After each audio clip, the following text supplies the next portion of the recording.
Ce programme vous est proposé par Castel Beer. Castel Beer, le goût de la réussite. Les brasseries du Cameroun. En général, mes journées commencent avec une bonne dose d'inspiration.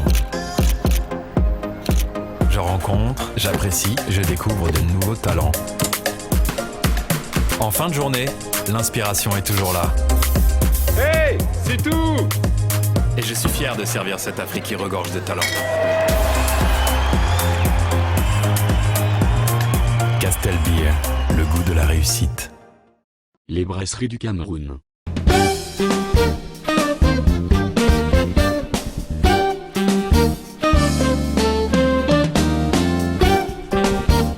Février 2012, février 2021, voilà 9 ans que nous sommes avec vous pour vous aider à construire votre carrière.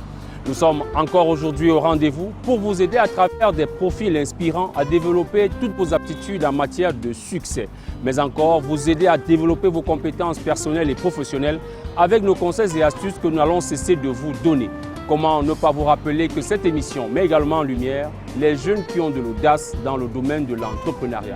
Voilà, mesdames et messieurs, que nous revenons donc avec une ambition renouvelée pour cette 10e saison, au cours de laquelle nous allons revenir avec un nouvel habillage, des contenus améliorés, mais la trame de fond demeure.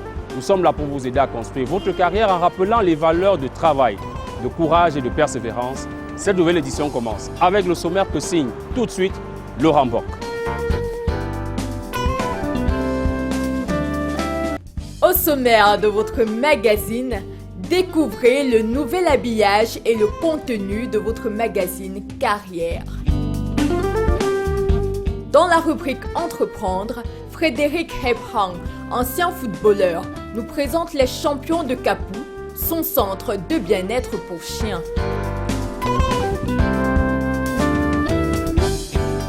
En Success Story, Djaïli Amal Amadou se dévoile et réécrit les plus belles lignes de son parcours d'écrivaine et féministe engagée. Dans le coaching du mois, découvrez la première qualité d'un leader d'impact, la vision.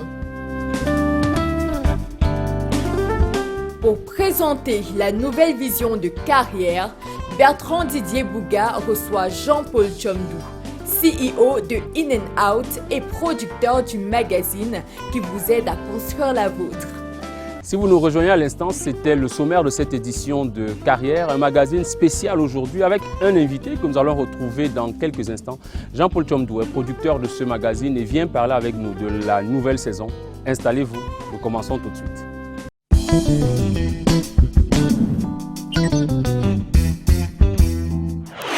Le sommaire vous l'indiquait il y a quelques instants. Cette édition est spéciale. Nous recevons donc sur le plateau, au moment d'introduire la première rubrique de ce magazine, un invité pour parler avec lui des changements, mais surtout aussi d'abord du parcours que nous avons effectué au cours des 10 dernières années.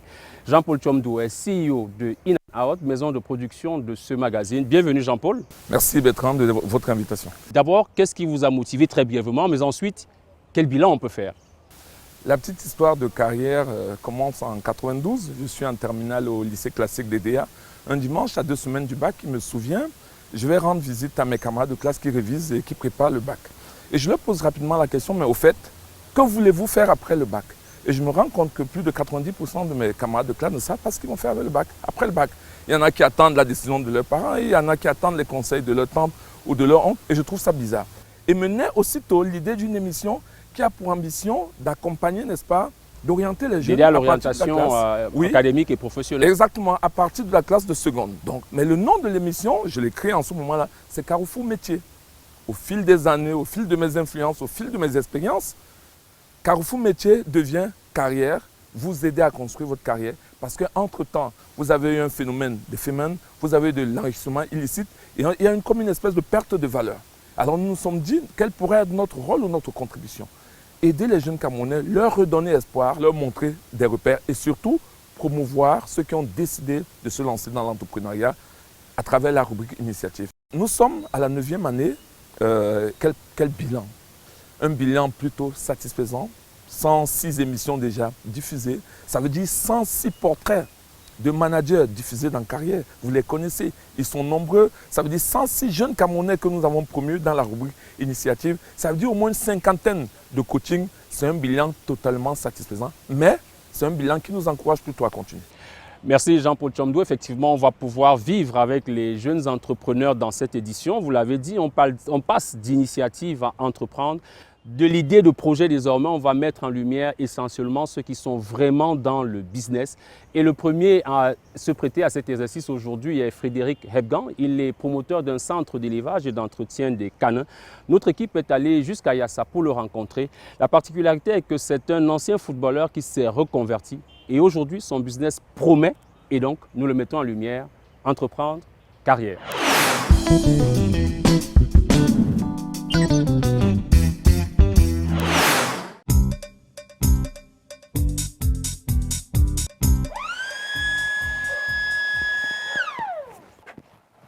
Bonjour, Frédéric Hebgan, promoteur des champions du centre d'entraînement et d'hébergement pour chiens les champions de Capoue.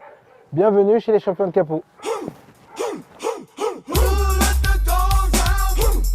Voilà, je vais vous faire une petite visite guidée des champions de Capoue. C'est un centre d'entraînement et d'hébergement pour chiens qui se situe à Yassa. C'est 2000 m², comme vous pouvez le voir, consacré uniquement aux chiens. Dressage, éducation, pension et détente de chiens. Vous avez sur votre gauche le terrain d'entraînement. Tout ce qui est terrain d'entraînement de chiens, à peu près 1000 m², uniquement sur le travail avec les obstacles, le parcours. Nous l'appelons le parcours du gladiateur. Donc c'est un parcours que les chiens, quand ils viennent chez nous, la plupart font et doivent réussir à faire. Dans ce parcours, il y a l'obéissance, il y a l'agilité, il y a le courage qui est travaillé là-dessus. Voilà, nous avons ici le clubhouse où pendant qu'on est en train de travailler les chiens, vous pouvez vous asseoir et boire un verre. Nous avons les bureaux.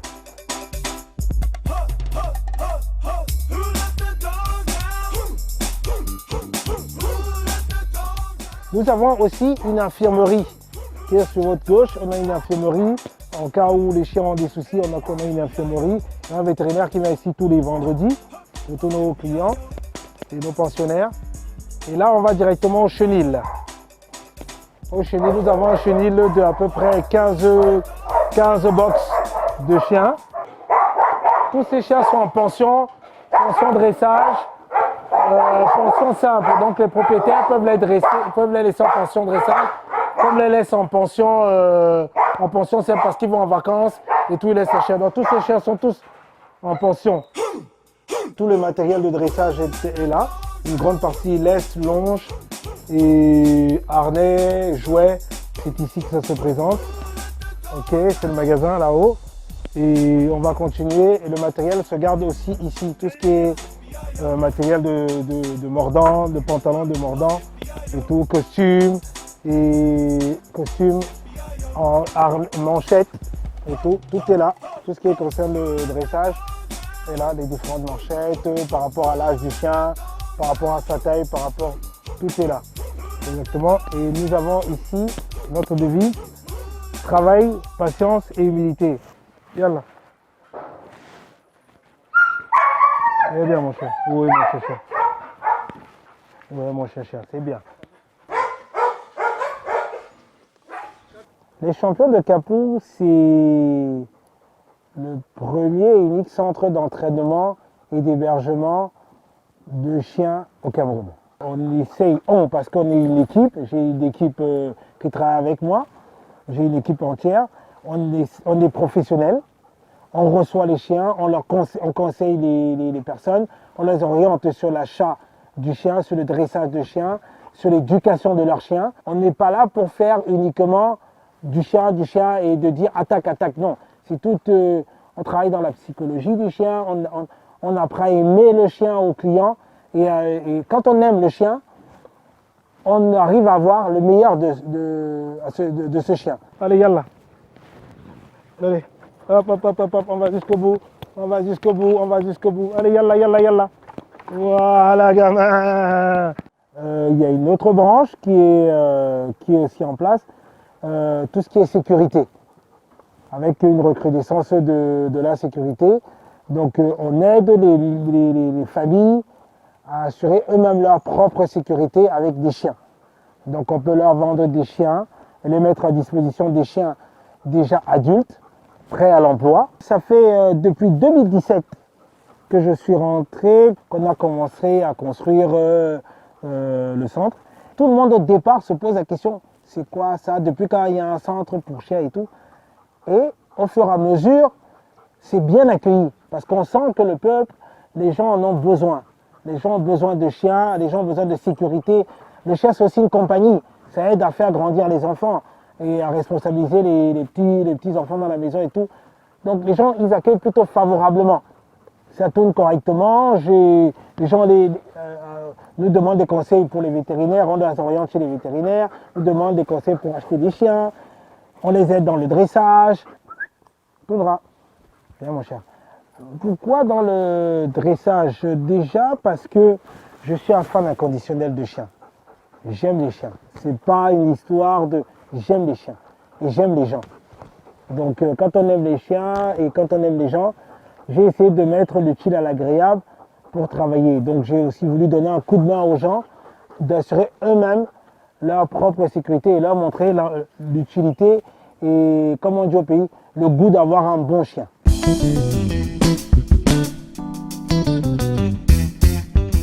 Les difficultés que nous avons souvent, c'est de récupérer des chiens des clients qui se sont fait avoir en fait. On vient leur dire c'est un berger allemand, alors que ce n'est pas un berger allemand. On peut avoir acheté un chien en bordure de route, ce qui n'est pas très conseillé. Et après, on se retrouve à avoir un chien, on ne connaît même pas son pédigré, on ne connaît rien du chien.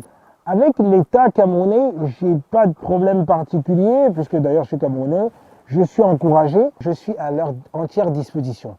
Tout ce qui concerne, parce qu'il y a une branche aussi qui est mise en place, qui concerne la sécurité, je peux apporter ma pierre à l'édifice de la sécurité du Cameroun avec des chiens de détection d'explosifs, les chiens d'intervention. On a le terrain pour ça, on a le matériel. C'est toute une équipe qui travaille. J'ai des hommes d'attaque, j'ai des, comment on appelle ça, des dresseurs, j'ai plein de relations et tout, avec qui on travaille pour donner le meilleur pour le chien. Et donc je suis à leur entière disposition. Quant aux banques, ce sont des partenaires qui peuvent nous aider dans le développement, dans la pérennisation du projet. Voilà, ce sont des partenaires, tout simplement.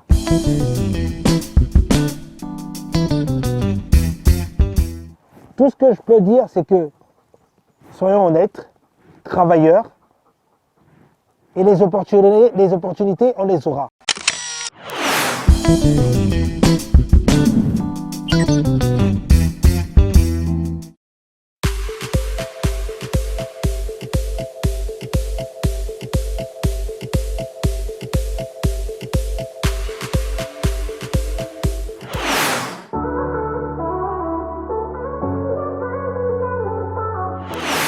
Bonsoir, cher public. Bienvenue à cette session de coaching. Nombreux d'entre vous seront confrontés à l'exercice de passer un entretien pédagogique à distance. Alors, je vais partager avec vous 6 clés pour réussir votre entretien pédagogique à distance. La première clé repose sur la tenue et l'infrastructure matérielle. Ce n'est pas parce qu'on parle d'entretien à distance que vous n'allez pas y aller avec toute la rigueur possible. C'est important que votre tenue reflète le métier que vous voulez faire plus tard. Assurez-vous d'être habillé confortablement. Sur le point de vue matériel, vérifiez que vous avez une bonne caméra et que votre micro fonctionne, sans oublier que vous avez une bonne connexion Internet et que vous êtes dans un environnement calme pour être en mesure de passer votre entretien dans des bonnes conditions. La deuxième clé repose sur comment se présenter. C'est un exercice très important et qui donne le ton de votre entretien. 3 astuces vous permettent de pouvoir réussir cette étape-là. Présentez votre situation actuelle. quel est votre âge, qu'est-ce que vous avez fait comme études, vos influences en termes d'activités ou de personnes qui vous inspirent, votre projection métier ressortie brièvement, le métier que vous voulez faire plus tard, ainsi que la formation que vous voulez choisir dans l'université qui vous intéresse. La deuxième clé, c'est le choix de l'école. Toutes les universités ont quelque chose de particulier. Je vous invite à aller regarder leur chaîne Instagram, YouTube, pour avoir le maximum d'éléments sur les classements, les accréditations des écoles, la vie associative, la façon dont sera organisée la proximité que les étudiants ont avec le marché de l'emploi. La troisième clé, c'est votre projet professionnel. C'est un élément, sinon le mobile le plus important, quand on parle d'un projet de mobilité à l'international. Il faut bien faire attention de pouvoir choisir un projet qui épouse au mieux vos passions, vos centres d'intérêt et un projet global et pouvoir positionner le parcours que vous allez faire au sein de l'école avec vos projections métiers et le rêve que vous voulez réaliser, sans oublier les entreprises qui vous intéressent. Est-ce que vous êtes plutôt orienté salariat ou entrepreneuriat, sinon, voilà, vous mettre à votre propre compte et pouvoir créer de la valeur. La quatrième clé repose sur le choix de l'école. Toutes les écoles se valent, mais il est vraiment très important d'être en mesure de choisir une école en fonction de ce qui la distingue des autres caractéristiques et autres. La cinquième clé repose sur pourquoi vous et pas un autre candidat. Alors, comme conseil, je recommande souvent de faire un bilan de compétences, un bilan de passion pour pouvoir ressortir quels sont vos points forts, quelles sont vos qualités, quels sont vos points à améliorer. J'aime pas trop parler de points faibles parce qu'un point faible peut être une situation sur laquelle vous travaillez et vous essayez de vous améliorer et être capable de capitaliser cette expérience et d'en faire un point fort. Il est important de ressortir tous les éléments qui permettent de savoir qu'est-ce qui vous rend unique, qu'est-ce qui vous rend spécial et quelle est, au vu de votre parcours, la valeur ajoutée que vous allez être capable d'apporter dans cette école. Éventuellement, on ne va pas à un entretien sans préparer des questions. Ça, ce sera la sixième clé. Préparer des questions, poser le maximum qui vous vient en tête. Cela témoigne votre intérêt pour l'école et votre curiosité et ça pourra éventuellement permettre aux recruteurs d'avoir une idée de qui vous êtes et de comment vous souhaitez orienter votre carrière. Pour conclure, je vous dirais, il faut oser votre avenir.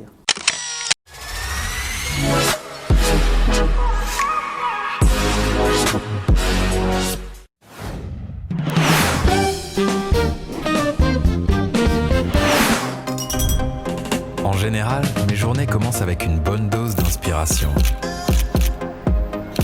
Je rencontre, j'apprécie, je découvre de nouveaux talents. En fin de journée, l'inspiration est toujours là. Hey, c'est tout! Et je suis fier de servir cette Afrique qui regorge de talents.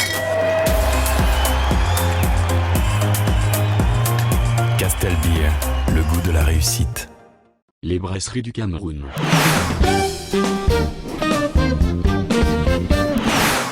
Et nous continuons à parler des changements qui interviennent dans cette nouvelle saison. Mais en fait, pour la suite du magazine Carrière, je suis encore en compagnie de notre invité, Jean-Paul Tchomdou. Alors, on vient de voir entreprendre.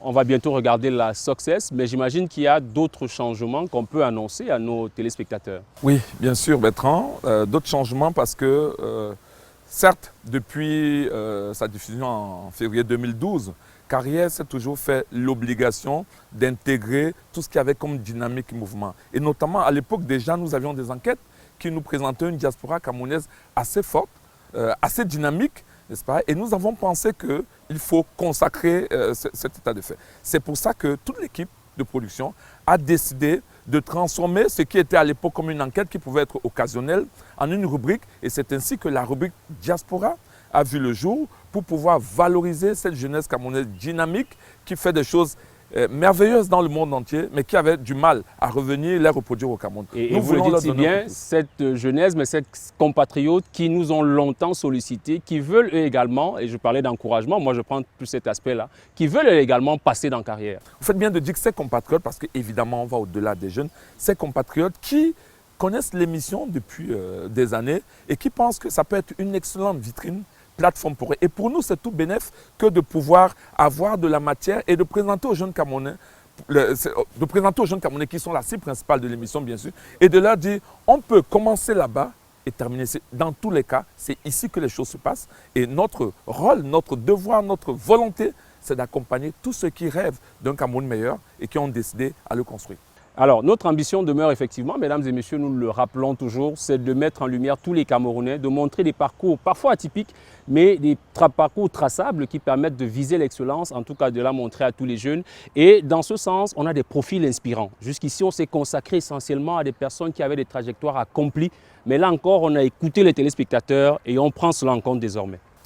Oui, Bertrand, parce que les téléspectateurs nous ont demandé pourquoi tel profil ou tel autre n'est pas passé dans la carrière. Et nous leur avons dit ce que vous venez de dire, n'est-ce pas? C'est que nous avions l'obligation de vérifier l'accomplissement des profils avant de les diffuser. Parce qu'il est de notre responsabilité d'avoir de la traçabilité dans ces parcours. Mais on ne peut pas punir des gens qui sont en devenir, qui présentent déjà dans le parcours, qui vont vers le succès, dont le parcours, même s'il est court, est déjà en soi une réussite. Nous avons donc décidé d'élargir, de ne pas aller uniquement sur des parcours accomplis, mais sur ceux qui sont vers la dynamique du succès. Merci Jean-Paul Tchomdou pour toutes ces explications qui annoncent de belles pages pour le magazine Carrière. Et pour cette édition, notre Success Story est consacrée à une écrivaine camerounaise qui porte très haut le vert au jaune, au-delà de nos frontières, il faut le dire, puisque Djaïli Amal est lauréate du prix Goncourt des lycéens pour l'année 2020. Et c'est avec grand plaisir que notre équipe est allée à sa rencontre pour réécrire les belles pages de son combat. Et je peux vous dire qu'elle n'est pas impatiente pour atteindre les objectifs qu'elle s'est fixés en tant que féministe. Voici sa trajectoire et je vous l'ai dit, ces belles pages racontées par Georges Nel Messi avec Arnaud Dahl et Alain Kwam.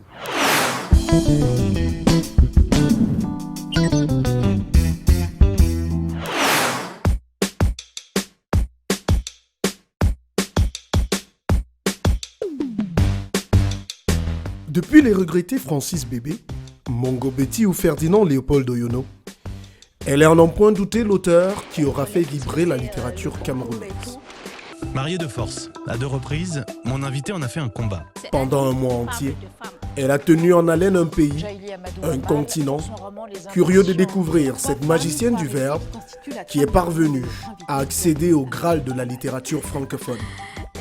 Un exploit unique qui l'a classé au panthéon de la littérature africaine, aux côtés d'illustres aînés comme Mariam Abba, Wole Soyinka, Chinua Achebe, qui ont écrit les plus belles pages du continent sur le plan littéraire. Ces romans, une succession de thèmes proches de son histoire, avaient pour seul but faire évoluer sa société. Première écrivaine du septentrion camerounais, Djaïli Amadou Amal est une pionnière. Bonjour, je m'appelle Djaïli Amadou Amal, je suis auteure camerounaise et j'écris essentiellement sur la situation des femmes dans le Sahel. Rencontre avec le prix Goncourt des lycées 2020, la success story de la littérature camerounaise.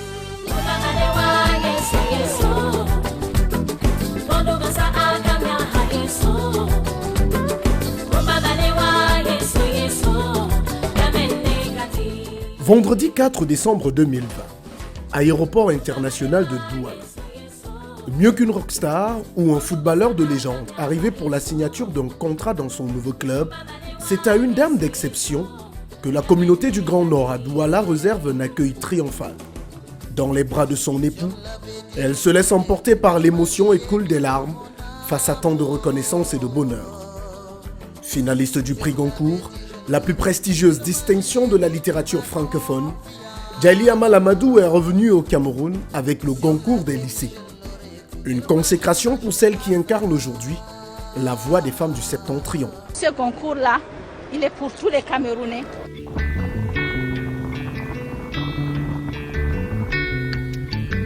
C'est une Djaïli Amal calme et sereine que nous retrouvons quelques jours plus tard à son domicile à Ndokpassi 3 à Douala. Un roman à la main, Elle savoure quelques heures d'évasion après l'euphorie des jours qui ont suivi son retour au pays. Entre réception, interview, dédicaces et surtout audience au Palais de l'Unité avec la Première Dame, elle peut enfin profiter de son passe-temps favori, la lecture.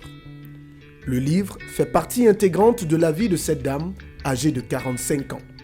Elle qui navigue aisément entre tous les types de littérature. Je suis le genre qui passe d'une littérature qu'elle adore à une autre qu'elle va adorer aussi. Déjà, ce que j'aime lire vraiment, c'est les romans. J'aime beaucoup les classiques, par exemple, que j'ai pratiquement tout lu. Et il peut m'arriver aussi d'avoir des envies pratiquement de relire des œuvres au programme des auteurs comme Molière, comme Racine et autres.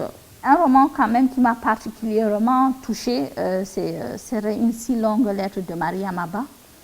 Et puis un roman que j'ai lu avec beaucoup de plaisir aussi quand j'étais, je pense que c'est quand j'étais adolescente, Le vieux nègre et la médaille. C'est ça qui m'a fait vraiment découvrir la littérature camerounaise et qui m'a donné envie de le lire pratiquement toutes les œuvres de l'auteur. Il y a un roman que je lis et que je relis. C'est une collection de Juliette Benzoni qui s'appelle Catherine.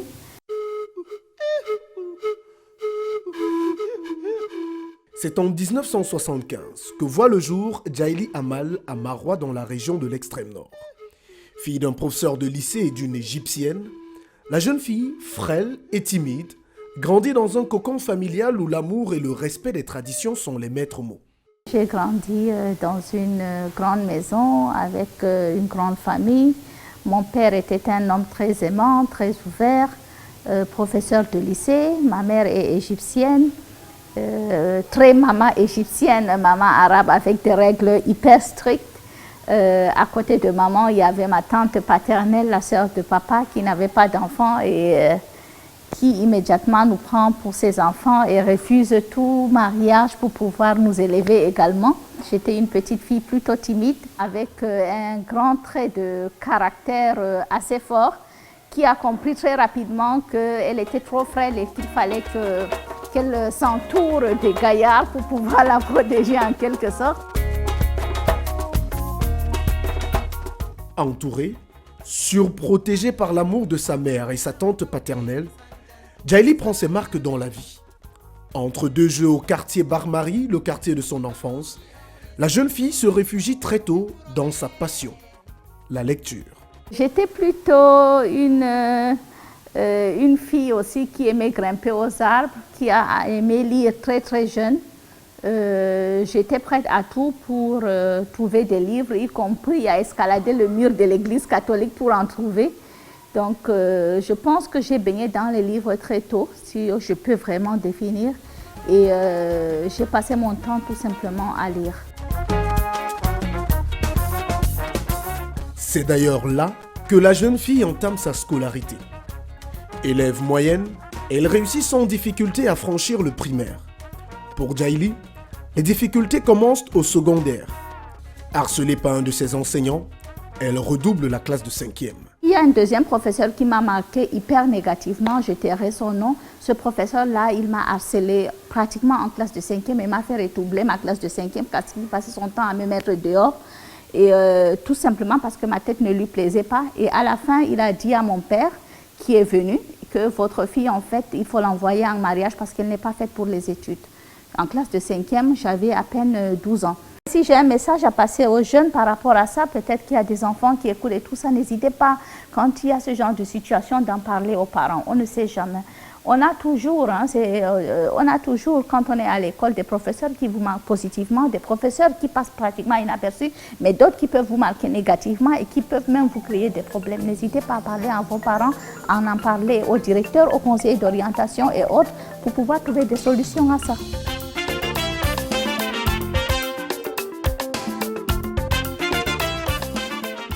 Élève moyenne, cultivée, nulle en matière scientifique, parce que, comme elle le reconnaît, elle ne s'y intéresse pas, mais particulièrement douée pour les lettres, Djaïli trouve en son enseignant de français de la classe de 4e un mentor, un guide qui lui donne une confiance en elle et la pousse à développer son talent. J'ai un professeur de français qui s'appelle M. Motodé, Nadjalta Motodé, qui m'a tenu en 4e et qui m'a également tenu de la seconde jusqu'en terminale. Et cet homme-là, il a su détecter mon talent littéraire. Il m'a encouragé à lire, il m'a encouragé à écrire. Et on avait même tellement développé une complicité. Quand mes camarades de classe rechignaient à lire Britannicus, par exemple, qui était au programme, moi, j'avais pratiquement lu avec mon professeur toutes les œuvres de Racine. Et puis après, j'étais aussi pratiquement son assistante à la bibliothèque parce que j'étais la seule qui avait lu tous les livres de la bibliothèque du collège. Donc ce professeur-là, il m'a marqué parce qu'il a su détecter mon talent, parce qu'il a su l'encourager et me dire que, écoute, tu peux en faire quelque chose, tu peux y arriver, tu as du talent. Née dans une famille où la tradition et la religion ont une place centrale dans les activités quotidiennes, Djaïli Yamal va subir le contre-coup d'une pratique répandue dans la partie septentrionale à l'époque.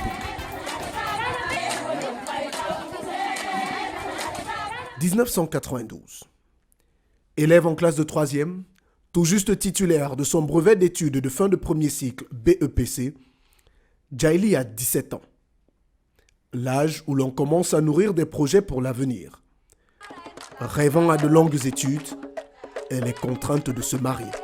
À 17 ans, oui, je suis envoyée en mariage, mais la chance que j'ai, c'est que la seule condition que j'ai pu poser et que mes parents ne sont pas aussi, c'est-à-dire ils ont été intransigeants, c'est que je dois absolument continuer mes études.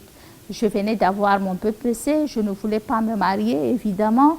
C'est arrivé pour plusieurs raisons, plus des pesanteurs socio-culturelles. Mais voilà, j'ai quand même continué mes études en étant mariée. Ce qui était très bizarre, de venir à l'école et d'avoir des camarades de classe et d'être soi-même mariée. Mais ce n'était pas étonnant dans un contexte où les filles finalement abandonnaient les études déjà même avant d'arriver au collège, même au premier cycle. Et donc, ça n'avait rien d'étonnant. Dans la mesure où, au fur et à mesure qu'on avançait à l'école, on se rendait compte que les amis et les camarades filles disparaissaient comme par enchantement.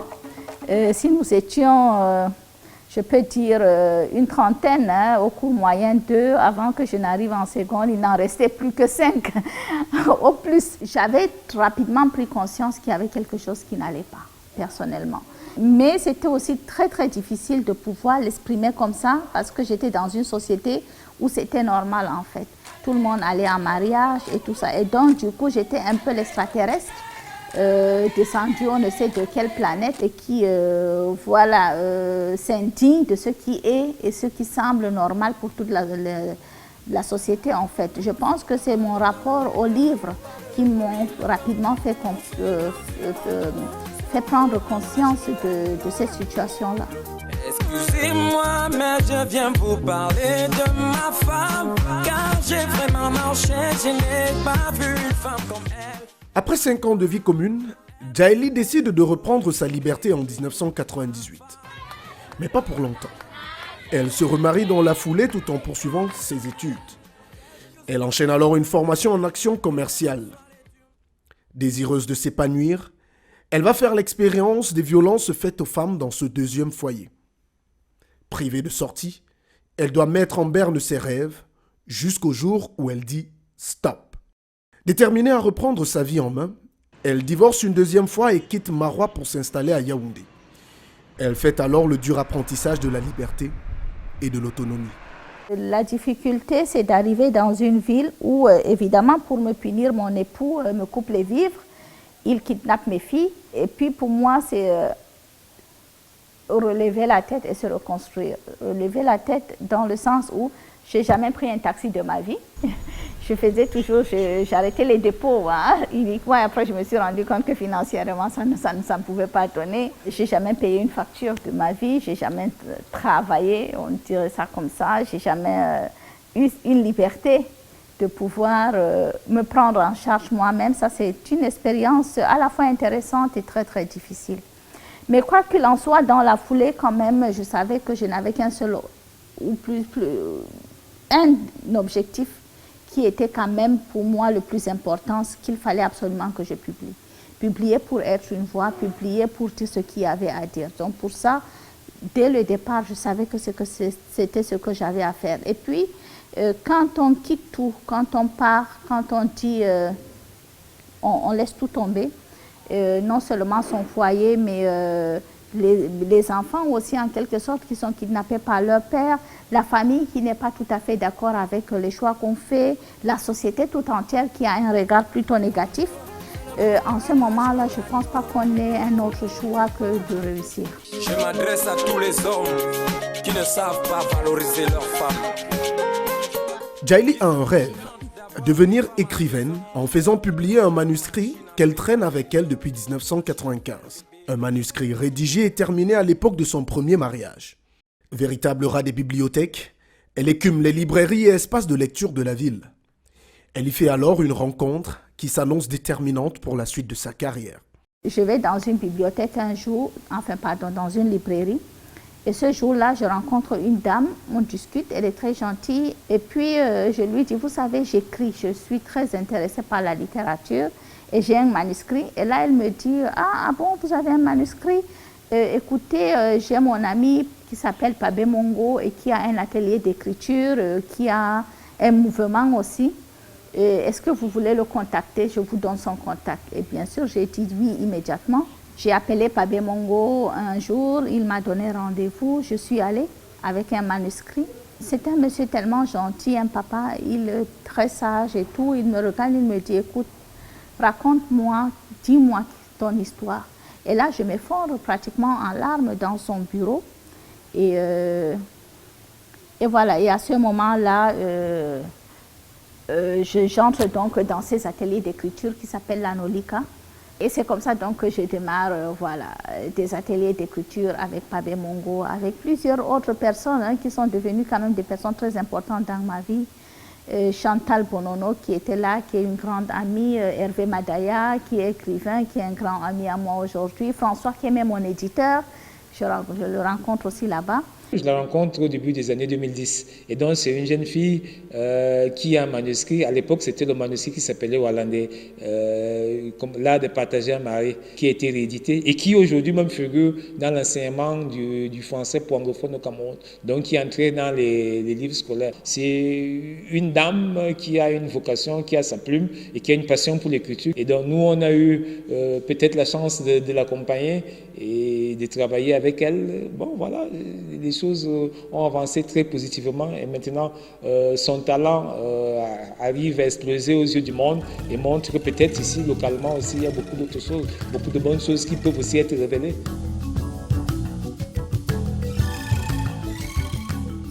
Convaincu à la suite de nombreux ateliers de mettre de côté son premier manuscrit, Djaïli sort en 2012 son premier roman, Walandé, l'art de partager un mari, comme une allusion à son premier mariage.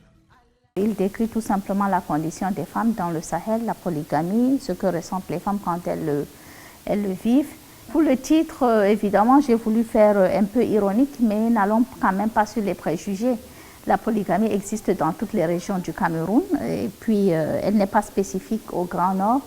Et puis, quand on parle de polygamie dans un roman, dans un milieu donné, ça ne veut pas dire que toutes les personnes de cette région-là sont polygames ou sont portées sur la polygamie, pas du tout. La polygamie, je l'ai vécue, bien entendu, aussi bien dans mon premier mariage que dans le deuxième.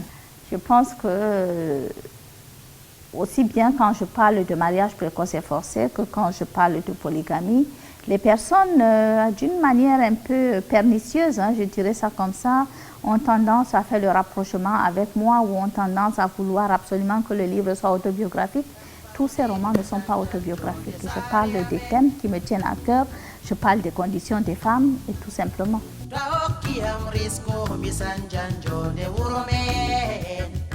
Très vite, le succès est au rendez-vous. Le public adopte son roman et Djaïli devient la voix des sans-voix. Prix du jury de la Fondation Prince de Claus à Amsterdam, le roman est traduit en arabe et distribué dans les pays du Maghreb et du Moyen-Orient. Il permet également à l'auteur de participer au Salon du Livre à Paris en 2012, grâce notamment à la directrice du Centre culturel français, aujourd'hui Institut français du Cameroun.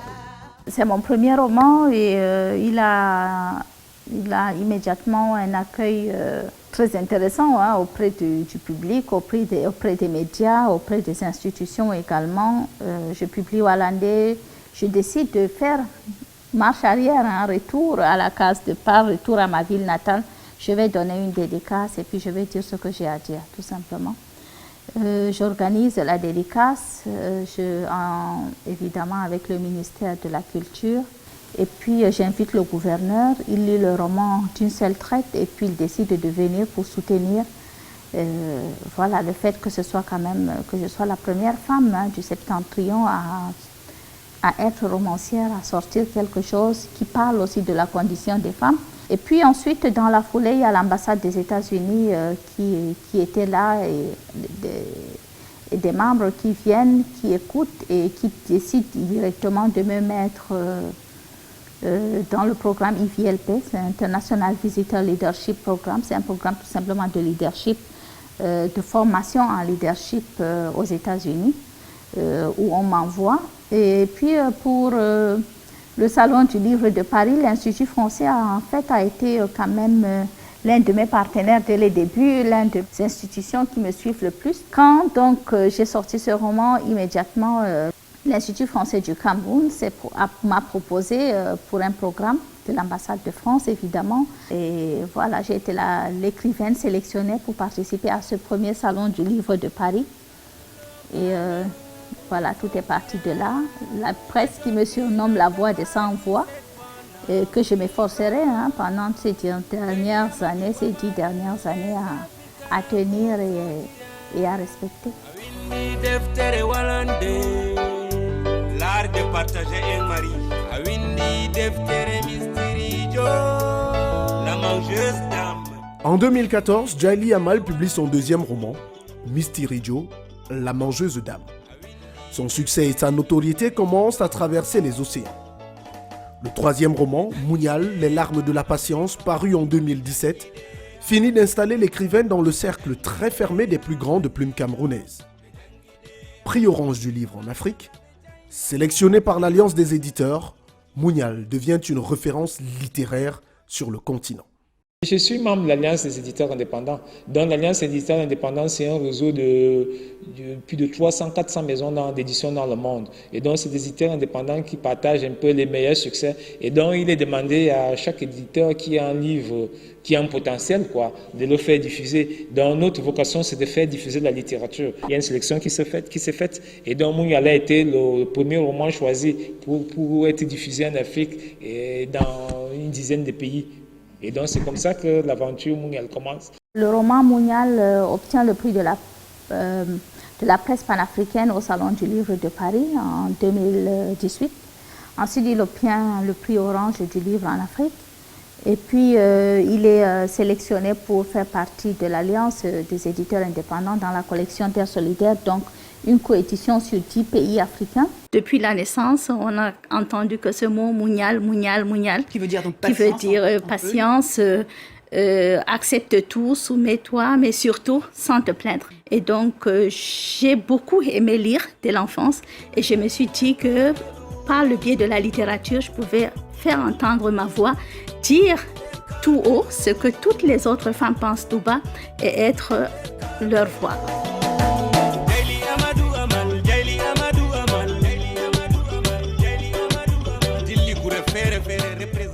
Une voix désormais entendue à travers le monde.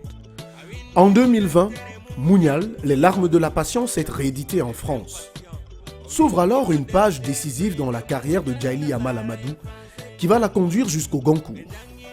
Dès l'annonce de sa sélection, c'est tout le Cameroun qui s'embrase. Une campagne de soutien est mise sur pied. Critiques littéraires, artistes, écrivains, journalistes, hommes politiques, tous se mobilisent pour pousser l'auteur à la victoire finale. Le roman sort sous le titre Les Impatients. Immédiatement, à la rentrée littéraire, je suis à Paris pour la sortie du roman et voilà, il est dans la première sélection du prix Goncourt. Oui, c'est vrai, il y a eu une campagne. La campagne, en fait, c'est une campagne qui n'a pas été initiée par moi, mais plutôt au départ par l'association, une association dont je suis vice-présidente qui s'appelle l'Iro Sahel et qui crée des bibliothèques. Et puis les autres, d'autres personnes, hein, des amis ont suivi. Et surtout, les écrivains camerounais se sont accaparés de cette campagne-là. Pas que les écrivains, les personnes vraiment liées à la littérature, les éditeurs et autres, et les journalistes culturels et tout ça. Donc, c'est plus des vidéos de soutien. Et ces vidéos de soutien, c'est quoi? On a toujours cru que les personnes qui vivent en Afrique, qui travaillent à partir de l'Afrique, qui publient leurs livres en Afrique, sont des écrivains de seconde zone. Ça a toujours été comme ça. Donc, pour une fois qu'un écrivain sur le terroir pouvait aussi montrer qu'on peut être là, chez nous, travailler de chez nous, publier chez nous, mais être quand même reconnu sur le plan international et faire partie de la sélection d'un prix aussi prestigieux, le plus prestigieux des prix de la littérature francophone, c'est un espoir pour tous les jeunes qui sont ici et qui comprennent par ce message-là qu'ils n'ont pas besoin de s'exiler. Qu'ils n'ont pas besoin de chercher ailleurs, qu'ils n'ont pas besoin de partir pour réussir et qu'il faut tout simplement travailler. Je pense qu'ils se sont tous sentis concernés par ce prix. Et puis alors, nous vivons ce prix-là ensemble. Nous vivons ces joies. À chaque fois qu'il y a une sélection, c'est tout le monde qui crie de joie. À la dernière, voilà, la finale, nous étions là. Et puis ensuite, nous n'avons pas le concours, c'est une déception générale. 2 jours plus tard, nous avons le concours des lycéens. C'est une joie encore plus énorme. Et puis, nous avons le choix du concours de Lorient. Le choix concours de Lorient, là, c'est encore un autre prix qui, pour moi, est très important parce qu'on a toujours des personnes qui n'ont jamais lu le livre, mais qui pensent être plus royalistes que le roi, qui vont juste pour l'envie de critiquer, dire elle est contre les coutumes. Et pire que ça, elle est contre la religion. Et là, c'est pour moi l'envie de dire d'un ton ironique, eh bien voilà, je gagnais quand même le choix de l'Orient, ces 10 pays musulmans. Vous ne pouvez pas être plus royaliste que le roi. Il y avait un seul mot dans ce roman-là qui va à l'encontre de l'islam. Je n'aurais jamais pu avoir ce prix-là. Violence faite aux femmes, elle dit non, non, non. Non, non, non. Elle lutte pour la cause des femmes, elle dit non, non, non. Une victoire qui, au-delà du symbole et du prix en lui-même, permet de donner plus de poids au combat de l'écrivaine. Depuis 2013, quelques mois après la sortie de son premier roman, Djaïli a fondé l'association Femmes du Sahel. Son combat, lutter contre toutes les violences faites aux femmes, surtout celles du Septentrion. Je pense que toutes les violences faites aux femmes, généralement, sont liées aux violences économiques, tout simplement. Parce que tant que les femmes restent dépendantes toute leur vie, évidemment, elles font face à plusieurs sortes de violences. Et donc, être autonome, gagner sa vie, savoir gérer ses biens, c'est très important pour les femmes. Et ça, nous essayons également de pouvoir les accompagner. Mais la cause des enfants, de l'inscription des petites filles à l'école et de la poursuite des études pour les jeunes filles, ça reste quand même prioritaire pour moi. Qu'elle sache déjà qu'elle a des droits, qu'elle est dans un pays où les lois existent et que ce n'est absolument pas permis qu'on puisse la frapper, qu'on puisse l'accuser d'avoir fait quelque chose et d'avoir mérité son sort. Et puis, évidemment, tout se passe par le biais de l'éducation. Mais ce que je veux surtout lui dire, c'est que pour changer durablement la société, c'est elle, la maman. Donc, c'est elle qui éduquera le garçon qui deviendra plus tard un homme. Un homme qui frappe sur sa femme, un homme qui violente les autres femmes et ses filles. C'est tout simplement un petit garçon qui a été mal éduqué par sa mère.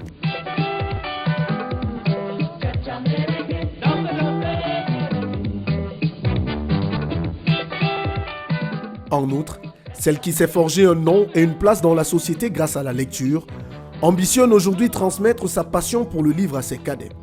Ce qui passe par la création de nombreuses bibliothèques scolaires dans divers coins reculés du Septentrion et par la promotion de caravanes de lecture au quotidien à travers l'association Lire au Sahel, dont elle est la vice-présidente. Après la publication de Walande et le programme justement de leadership aux États-Unis, j'ai donc fondé l'association Femmes du Sahel. Et évidemment, pour moi, l'idée c'est, oui, tu écris des livres, parle de mariage précoce et forcé et autres violences faites aux femmes. Et après, concrètement, il fallait que je puisse m'investir sur le terrain également pour faire avancer la cause des femmes que je défends et notamment la scolarisation d'abord de la petite fille, envoyer, inscrire la fille à l'école, lui donner autant de chances qu'aux garçons, faire des causeries éducatives avec les parents, avec la communauté pour que justement ces filles-là puissent continuer leurs études le plus longtemps possible, faire des sensibilisations au niveau des lycées, des collèges,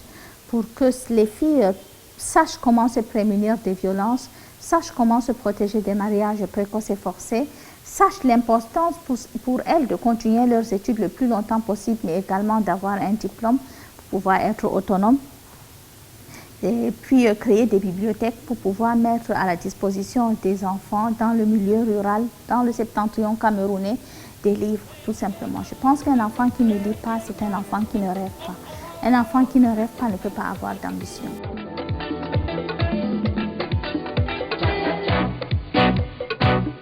Ambitieuse, persévérante, travailleuse, rêveuse, Djaily Amadou Amal garde, malgré toute cette célébrité, les pieds sur terre.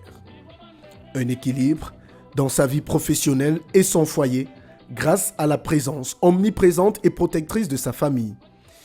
La mère de 5 enfants ne manque d'ailleurs jamais de placer les siens au centre de sa vie.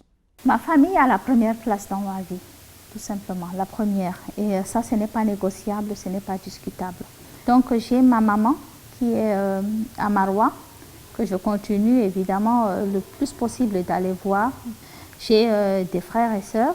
J'ai mon époux, évidemment, qui est mon partenaire, qui est mon ami, il est mon meilleur ami. Et puis il y a mes enfants, les 3 premiers qui sont à l'université déjà et qui sont très très fiers, qui savent ce que je fais.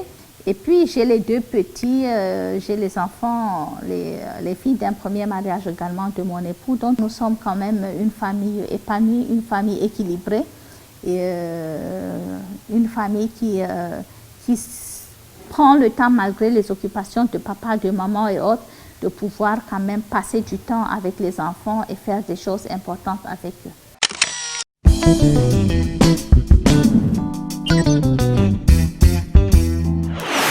Si vous nous rejoignez, nous sommes toujours avec Djaily Amal Amadou, la lauréate du prix Goncourt des lycéens 2020. C'est une auteure camerounaise avec qui nous avons refait le parcours, le trajet de sa vie, les grandes lignes de sa trajectoire. Djaily, s'il y avait une leçon à retenir de votre parcours que nous venons de refaire, vous diriez que c'est laquelle? Eh bien, s'il y a une leçon, c'est tout simplement que quand on a une ambition, quand on a une envie, on peut toujours tout réussir. Ne laissez personne vous dire le contraire, tout simplement. Le conseil que vous donneriez aujourd'hui, pour terminer, à la jeune fille camerounaise, à la jeune fille africaine, ce serait lequel? Continuez vos études le plus longtemps possible, soyez indépendants, n'attendez jamais qu'un homme prenne soin de vous ou qu'un homme s'occupe de vous, tout simplement là également. En fait, le vrai problème de la femme et de la fille, c'est qu'elles n'ont pas l'impression qu'elles peuvent elles-mêmes prendre soin d'elles et qu'elles sont toujours obligées de s'appuyer sur les hommes. Et évidemment, quand un homme vous prend et que vous gagnez déjà votre vie et que vous êtes indépendante, il vous respecte. Merci Djaily d'avoir partagé avec nous votre parcours. On a envie de vous souhaiter bon vent pour la suite. Merci beaucoup. Merci de m'avoir invité à votre émission.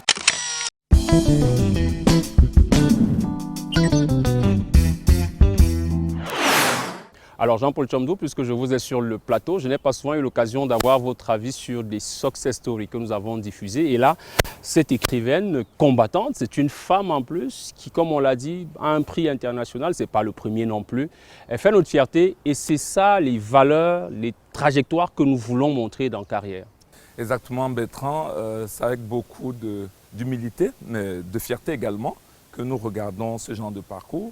Et ce sont des parcours qui sont tellement inspirants qu'ils nous confortent dans le choix que nous avons fait d'accompagner, n'est-ce pas, ce Cameroun qui se veut émergent. Donc nous venons de vivre un parcours exceptionnel d'une jeune Camerounaise qui a eu le courage de dire un peu toutes ses souffrances, mais elle dit pour que d'autres en prennent conscience et qu'ensemble nous travaillons à éviter de pareilles tragédies. C'est notre rôle. Et tout au long des 9 années que nous venons de passer, nous avons diffusé des profils inspirants, que ce soit des managers, que ce soit des sportifs, que ce soit des musiciens. Et à chaque fois, c'est avec le même engouement que nous regardons ces parcours parce que nous souhaitons que les Camerounais s'en inspirent et qu'ensemble, nous travaillons à un avenir meilleur. Et occasion pour moi de remercier au nom de toute l'équipe de production, toutes les personnes qui depuis ces 9 années jusqu'à celles que nous présentons aujourd'hui se sont prêtées à l'exercice. Vous voyez également que cela appelle un investissement. Nous leur disons d'abord merci, je voudrais encore le souligner, parce que c'est gratuitement qu'elles acceptent de communiquer dans notre émission et souvent parce qu'elles reconnaissent le travail que nous faisons.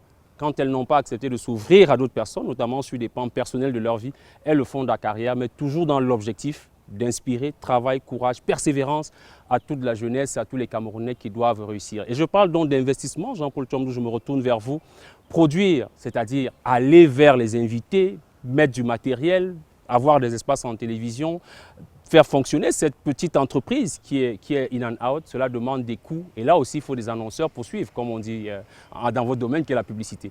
Bien sûr, Bertrand, et vous venez de le dire, s'il fallait en plus rémunérer les personnes qui acceptent gracieusement de venir, on ne s'en sortirait pas. Donc, à votre suite, je leur dis merci. Ça coûte de l'argent de produire, ça demande d'abord du matériel, ça demande des hommes, ça demande des déplacements. Nous sommes ici au Palais de Congrès avec une équipe minimum de 4 personnes, ça a demandé qu'on les transporte, ça demande donc ces caméras, ces micros que nous utilisons. Et il faut le dire, personne ne paye pour passer à carrière. Depuis 9 ans, personne, ni jeune, ni vieux, personne n'a jamais payé pour passer à carrière. Et donc, quel est le modèle économique? Tout le monde nous pose la question. C'est grâce aux annonceurs que nous tenons jusqu'ici. Les annonceurs, ceux qui mettent leur publicité ou qui accompagnent carrière, sont les seuls à payer. Nous en profitons, n'est-ce pas, pour les remercier. Je ne pourrais pas les citer tous, mais enfin, si depuis 9 ans, carrière n'a pas manqué un seul rendez-vous, c'est bien parce qu'il y a une entreprise derrière ou des entreprises derrière qui nous ont permis de tenir. Et en ce début d'année, je profite de ce plateau pour remercier le dernier annonceur qui nous a rejoints, qui était là il y a quelque temps, les Brasseries du Cameroun, à travers la marque Castelby, et qui nous permet de garder espoir, de continuer à travailler, malgré toutes ces difficultés, vous l'avez dit. Parce que chaque mois, c'est un combat pour produire et diffuser carrière. Mais nous tenons parce que nous avons la foi, nous avons l'envie, nous avons la volonté, nous avons la détermination, et nous réussissons à inspirer nous-mêmes confiance aux annonceurs qui jusqu'ici nous accompagnent. Et on les remercie donc tous pour cet accompagnement, mais également, mesdames et messieurs, vous qui êtes téléspectateurs et qui, par vos encouragements divers, par différentes plateformes sociales et toutes les rencontres physiques que nous pouvons avoir, vous nous dites combien vous appréciez ce que fait le magazine Carrière. Et avec le producteur, donc, nous renouvelons notre engagement. Nous allons continuer. Parmi les personnalités qui sont toujours avec nous depuis la première édition, il y a Roland Koumen. Il est porteur des valeurs de leadership et aujourd'hui, il revient dans la rubrique coaching pour nous parler de la vision comme l'une des valeurs d'impact qu'il faut développer si l'on veut être leader. Vous le savez donc, on a toujours des conseils et astuces pour vous aider à développer vos compétences personnelles et professionnelles. Prenons ces conseils et astuces auprès de Roland Koumen pour cette 107e édition de Carrière.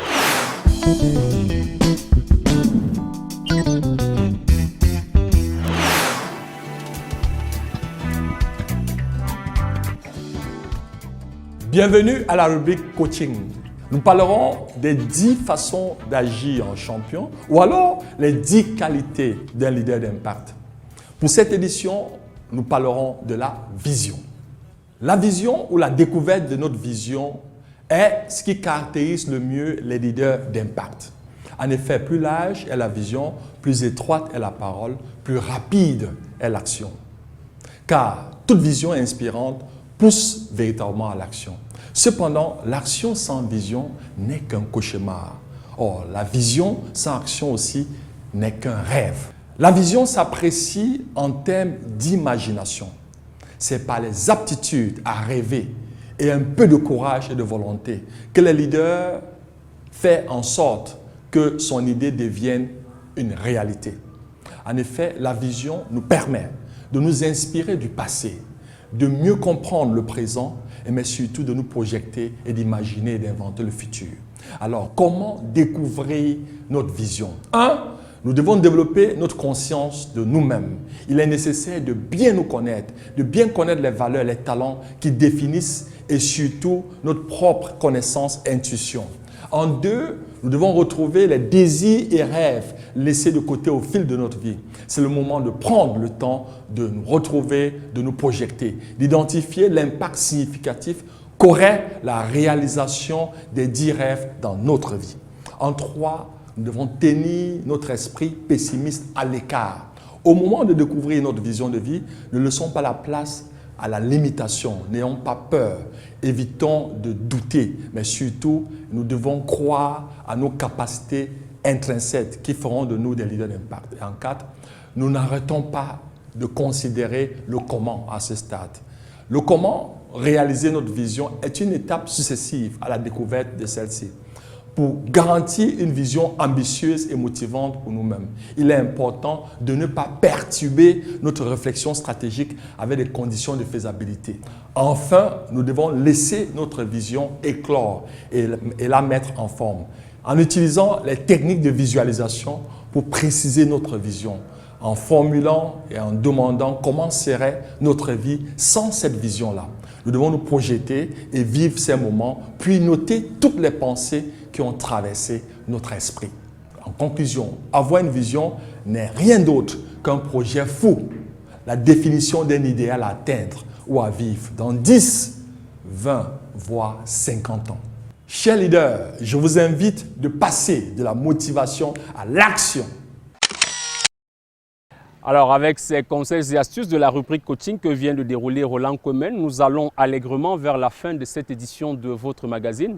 Je suis toujours avec Jean-Paul Tchomdou, occasion de nous dire au revoir, en tout cas vous remercier d'avoir été sur ce plateau. Mais je ne peux pas vous laisser partir sans vous demander quel message vous avez pour ceux qui nous regardent tous les jours et précisément pour notre cœur de cible et peut-être d'autres partenaires qui vous viennent à l'esprit. Depuis 9 ans que Carrière est diffusée, notre ambition n'a point changé. Si vous voyez notre signature, Carrière, vous aider à construire la vôtre. Nous sommes engagés, nous sommes déterminés à accompagner la jeunesse camerounaise dans son développement. Que ce soit ces jeunes qui sont en finition dans des écoles, que ce soit ces jeunes qui sont déjà sur le terrain, qui cherchent à s'insérer professionnellement, que ce soit ceux qui ont décidé de se lancer en entreprise, nous avons créé des rubriques spécifiques pour eux. Coaching, vous l'avez vu, entreprendre, success story. Carrière s'est faite avec le concours de plusieurs mains et notamment de notre diffuseur Canal 2 International qui depuis le début nous fait confiance, qui conscient de nos difficultés nous a allégé la tâche sur un certain nombre de choses. Donc de ce côté-là, nous ne subissons pas de pression quotidienne et je tiens à leur dire merci et notamment aux promoteurs de Canal de M. Emmanuel Chatier. On l'a dit tout à l'heure, mais je remercie également nos annonceurs, ceux qui nous ont fait confiance et qui continuent à nous soutenir pour que chaque mois, nous soyons au rendez-vous de Carrière. Et comment ne pas remercier ces centaines de milliers de téléspectateurs qui tous les mois nous accompagnent, grâce à qui Carrière est une des émissions les plus écoutées et les plus suivies au Cameroun.